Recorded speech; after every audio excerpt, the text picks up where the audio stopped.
As we enter our second month of response to the COVID-19 health crisis, the term self-isolation is becoming quite familiar to me, and I'm sure the rest of you. All through North America, governments, local, provincial, state, federal, have mandated that we stay in self-isolation, actually for an indefinite period of time, which means that work from home is something of a new reality for many of us. When I think about working from home, I mean, there's some new decorum.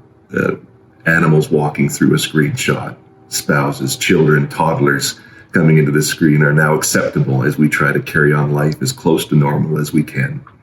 But there's some other things that I've been thinking about with regard to this working at home.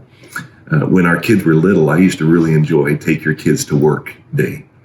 And, here's the reality. I was able to give them the very best of my workplace. I introduced them to my colleagues, my friends, showed them the best parts of my office. I hid some of the stressful elements of my job from them.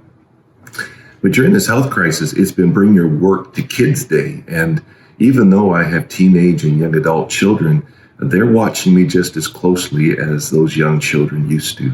And they're watching how their dad's responding to the stresses and the demands and the joys of the job that I am called to do. So I'm thinking about this, and where is their joy? Where's their hope? I enjoy in my office place getting to meet around the coffee pot with colleagues and share a story or a lighthearted memory or even share a laugh. Now my colleagues that I meet around the coffee pot is my spouse and our children. And I'm wondering how intentional I am with those conversations. What is it that I'm actually debriefing with them? Because they've got an unprecedented front row seat for all the ups and the downs of what I do, and I give a lot of time to what I believe God's calling me to in this life. Now they're involved daily in watching how their dad is responding to what we believe God's calling us to be about. Well, what about you? How are you responding to the health crises that's just outside of your door, the fear-mongering that's happening in some of the news and the real-life reporting that's happening in other news channels, and the uncertainty of tomorrow? How are we responding to that? When this is all said and done, and by God's grace, the COVID health pandemic will wrap up. But in the wake of it, there'll be a global memory, deep, I think lasting, of what this has done to our cultures.